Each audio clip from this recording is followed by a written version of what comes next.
We've been looking at some of the sayings of Jesus when he was hanging on the cross and some of the things that he spoke and how the last words that somebody speaks must be very important and something that they want to convey and something that really has meaning.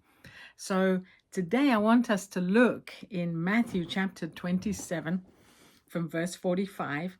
It says, "From the 6th hour until the 9th hour, darkness came over all of the land. And about the 9th hour, Jesus cried out in a loud voice, 'Eloi, Eloi, lama sabachthani,' which means, my God, why have you forsaken me?" So Jesus is hanging on the cross. He's been in extreme pain, extreme agony. And now it says from the 6th hour to the 9th hour, darkness comes over the whole land. And this darkness, it wasn't just a normal eclipse of the sun, because it would have been too long, 3 hours for an eclipse of the sun. And also, it wasn't the correct time. During the Passover season, the moon would have been at a certain place. It wasn't the right kind of time when there would have been an eclipse. So this was something supernatural that was happening.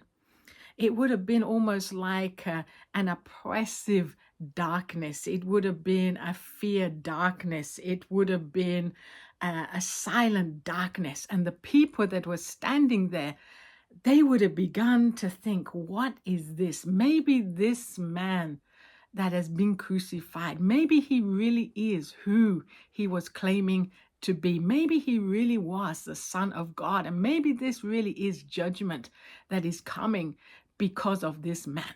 But I want to tell you exactly what was actually happening at that time.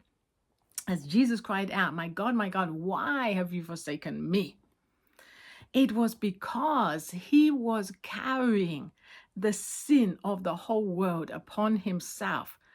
So much so that it was like darkness was coming upon him as he was carrying that sin, to the point where the Father had to look away.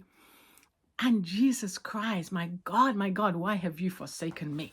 There's two things that I want to say here. Number one, the word why. I wonder how many times in our life we have said, why, God, is this happening? Why, God, has that happened? And I want to encourage you that Jesus knows what it's like to say, why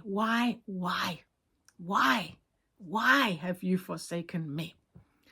And then the next thing that I want to encourage you with is that Jesus was carrying the weight of our sin upon himself. He was